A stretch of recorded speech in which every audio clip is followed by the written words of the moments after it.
Welcome to Meet the Press Now. I'm Kristen Welker in Washington, a city that is preparing for Monday's presidential inauguration in more ways than one. In a last-minute shakeup to the inaugural plans, the decision was made today to move the swearing-in ceremony inside the Capitol, with bitter cold forecast for Monday. The traditional inaugural parade will also be revamped, with some version of it taking place in the same arena set to hold Trump's final pre-inauguration rally Sunday night, which is scheduled to feature everyone from the Village People to Elon Musk. It comes as President-elect Trump prepares to begin immediately implementing an agenda that, if fully realized, would fundamentally remake the American economy and dramatically reduce the size of government, while potentially testing the limits of presidential power.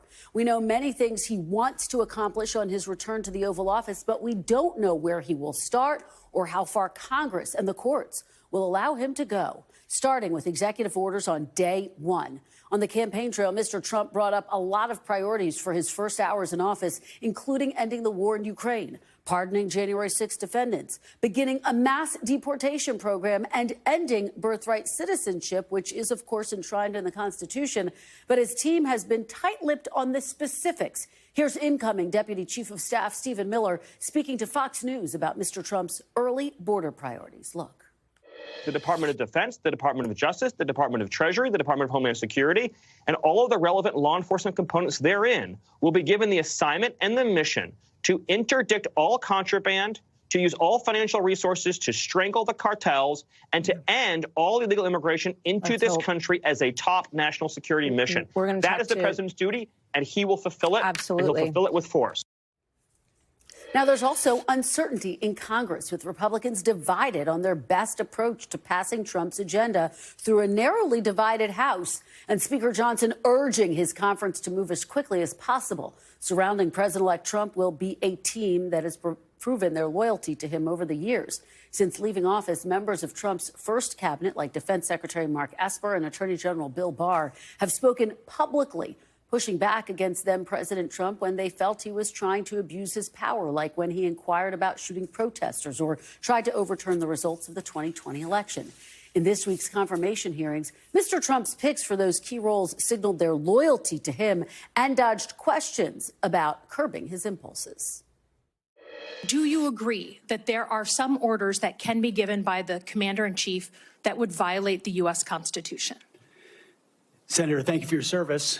But I reject the premise that President Trump is going to be giving illegal orders. No, I'm not. Are you saying that you would stand in the breach and push back if you were given an illegal order? I start by saying I reject the premise that President Trump will be giving you've done your any illegal orders but at all. Let's imagine that once again, President-elect Trump issues a directive or order to you or to the FBI director that is outside the boundaries of ethics or law. What will you do?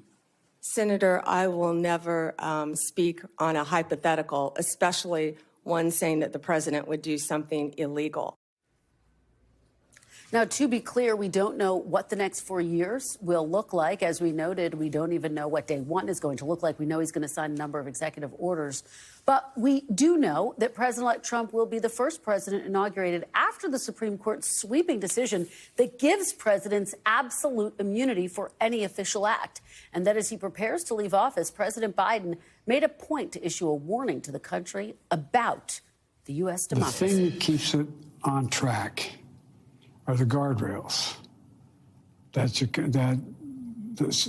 There's a Supreme Court that's independent, but accountable. There's a Congress that you speak your mind, but you're held accountable to basic standards. There's a presidency that says you have really limited powers. I mean, you're the top dog, but you can't dictate everything. And I don't know, we just seem to be chipping away at all those elements. Let's bring in our team of NBC News reporters to start us off. Garrett Haake is covering the incoming Trump administration. Gabe Gutierrez is at the White House, and Sahil Kapur is on Capitol Hill. Thanks to all of you for getting us going on this Friday before the inauguration.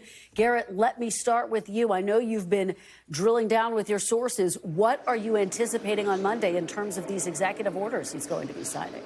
Well, look, I think some of it will be symbolic, the way that you heard Stephen Miller describe it, where it's essentially changing the marching orders of agencies without changing their budgets or, or many of their personnel, because we will not have confirmed directors at any agencies by the time that Donald Trump is sworn in. And some of it will be also reversing policies that Biden put in place by executive order. But the real work for this administration, and I think it's something that they've never been entirely comfortable fully grappling with, is going to have to come through legislation, and that's just going to be a lengthy process. But to change the culture around the border and to change sort of the stance of ICE nationwide, they can make a big splash, they can try to have sort of some showy moments, but there's only so much they can actually do policy-wise without any money to do it or any of their own personnel to implement it.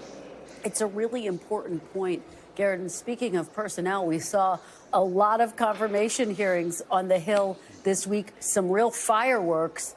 Is it your sense, though, Pam Bondi, Senator Marco Rubio, who seemed to enjoy a fair amount of bipartisan support, Pete Hegseth, who might be one of the more controversial picks, is it your sense that at this point, all of the folks who have sat for confirmation hearings seem to be on a path toward confirmation? That's right. Republican senators, who are the only audience that really matters for these nominees, assuming they stick together, believe that everyone who came through the Hill this week will be confirmed by this Republican-controlled Senate. Perhaps you see a few people given permission to take a walk, if you will, on Pete Hegseth. If they want to, they can lose up to 3 votes. They might lose 1 or 2, but everyone else seems on track to be confirmed, especially Marco Rubio, who you mentioned, who could get significant Democratic support as well. The hardest fights are yet to come in this process. You're going to see Robert F. Kennedy Jr., Tulsi Gabbard, Kash Patel. None of their hearings have even been noticed yet, which means it's unlikely that they will happen even next week. Those are the ones that I think you might see bigger internal GOP fights on, and you might see more energy for those fights. Republican senators are very aware they need to get somebody across the line and into Donald Trump's cabinet, basically given the fact that all they've done so far is help take down Matt Gaetz. They got to show them that they're willing to work with them on some of these picks before they can oppose anybody else. Yeah, when I had a chance to sit down with the president-elect one-on-one, I asked him if he plans to direct his attorney general to target his political enemies. He said no. He said they're going to have to determine who they are going to pursue. Pam Bondi got asked a series of questions around this. Garrett, what were your key takeaways in watching her testimony? Yeah, I thought it was interesting that she basically said there would be no enemies list in Washington. And when you kind of pair that with what Donald Trump told you, I always go back to the testimony of Michael Cohen before the House several years ago, when he made the point that Donald Trump doesn't necessarily give orders on these kinds of things. He's not going to tell Pam Bondi to go get Liz Cheney. He's just going to post about Liz Cheney over and over and over again and hope that the people he's put in place are smart enough to take the hint. Pam Bondi is somebody who's been around in Donald Trump's orbit for a very long time. If there are hints, she will be smart enough to take them. She has credentials that I think even the Democrats on that committee acknowledge qualify her for this job, but there is certainly a lack of trust on the Democratic side of the dais that she will be the country's attorney general, not just Donald Trump's. And of course, we learned that the swearing-in ceremony is moving indoors because the weather is going to be so frigid. Garrett, what can you tell us? And I hope that means you're going to get to be inside and stay a little warmer. I hope it does too, Kristen. I just came from the Rotunda, actually, where they are setting up a stage to hold the first indoor inauguration since Ronald Reagan's second inaugural in 1985. Obviously, there was always a weather contingency plan in place. Now they're trying to put it in place and scale it up. I was told that there are discussions happening literally as we speak on the Trump transition side with the team that's handling the inauguration and the committees here in Congress that control this turf to figure out exactly how many people they can fit inside, what the program will look like. And this part's actually the easy part here on the Hill. Coming up with something to do instead of a parade, be it a mini rally of some sorts downtown at the arena where the Capitals play, or whether it looks more like a parade, even for a short distance, is to me the more difficult logistical question. The bottom line is we're going to see Donald Trump indoors on Inauguration Day, not outside on that platform out my window here on the Senate side of the complex. All right. Well, a lot to watch as we sort through what we can expect from the parade. Sahil, let me turn to you.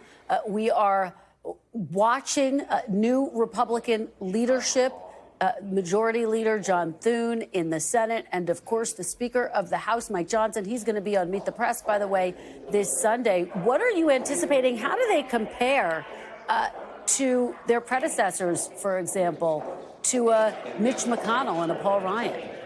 Well, Kristen, I would say the biggest shift here is not the men at the helm. It is the conferences that they're overseeing and how much they have changed. Back in 2017, Paul Ryan and Mitch McConnell were overseeing majorities full of old school Republicans, traditional conservatives, people who hadn't really bought into the MAGA fold. And one by one, they were either primaried, they chose to retire, or they ended up making their peace with Donald Trump and the MAGA movement. The House Republican Conference, I should say, is fully MAGA-fied. In the Senate, there are two moderates, Susan Collins and Lisa Murkowski, who haven't really bought into the Trump part, but they, in the 53-seat majority, those two votes are expendable if they need to do things by a majority vote, which is one of the reasons I expect pretty much every Trump nominee, if not every one of them, to ultimately get confirmed by the Senate at this time. Thune and Johnson will face unique challenges, though. Thune, it's the 60-vote rule, the filibuster, which gives Democrats a lot of power to veto much of Trump's agenda. And Mike Johnson, his biggest problem is going to be this wafer-thin House majority he's looking at, currently 219 to 215. It's about to shrink by 2 more votes, which during these early crucial months of the Trump presidency will give any one Republican the ability to tank a bill unless it has Democratic support. Sahil, there's this big debate going on right now between Johnson and Thune. Do they want to approach Trump's agenda, which includes, of course, addressing his plans for mass deportation, as well as the slew of tax cuts that he's proposed, extending the Trump-era tax cuts from 2017. Trump and Johnson want to lump that into what the president-elect calls one big, beautiful bill. Senator Thune, Leader Thune, has said, hey, wait a minute, it is more strategic and realistic to take this one piece at a time. Has there been any clarity? Are you getting any sense about what we might see unfold? No, there is no agreement between the two chambers. Even some of Johnson's own members, the House Freedom Caucus, agree with John Thune over in the Senate about a 2-bill strategy. But here's what I expect to happen. I spoke to Speaker Johnson just a few days ago. He is going to move forward, and the House is going to move forward with the 1-bill strategy. He's put a target of April to get it all done. Now, that's extremely ambitious, especially given the complexities of the tax code and the fact that his majority is going to be at its lowest point over the next few months.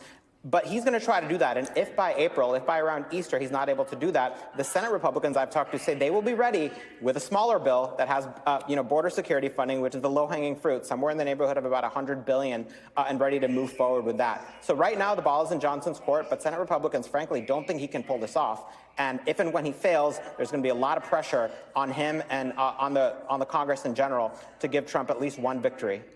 Well, it's going to be fascinating to watch it play out, that's for sure. Gabe, let's talk about President Biden and his stark warning to the country. He warned an oligarchy is taking shape overnight with Lawrence O'Donnell. He talked about the erosion of guardrails. You've been working your sources at the White House. What are they telling you about this messaging that he is wanting to put forth in these final days that he's in office? Oh, hi there, Kristen. Well, the more things change, the more they stay the same. Of course, President Biden coming into office talking about threats to democracy. He repeated that during the campaign, and here he is in his final days in the Oval Office repeating that message once again. And as you said last night in an interview that aired on MSNBC, he doubled down on that with Lawrence O'Donnell. Let's listen. I really am concerned about how fragile democracy is. That sounds corny, but I mean, I really am concerned because you've heard me say it 100 times. I really think we're at an inflection point in history here. We're unrelated to any particular leader. Things are going to change drastically. And Kristen, the president giving out that message, that is a choice. You'll remember that in the days immediately following the election, President Biden was very careful not to mention a threat to democracy. Of course, that is a message that did not work for Democrats during the campaign. Kamala Harris famously repeated it as well, but voters soundly rejected it. I think it says a lot about what the president feels, capping off 5 decades in public life, that he is choosing his last few interviews, his last speech in the Oval Office, to double and triple down on that message of a threat to democracy. He's watching what's happening with the president-elect, and also, as you pointed out, now the rise of tech titans, Elon Musk, Mark Zuckerberg, Jeff Bezos, all expected to be be at inauguration ceremonies, and he's chosen to once again hit that message very hard, Kristen.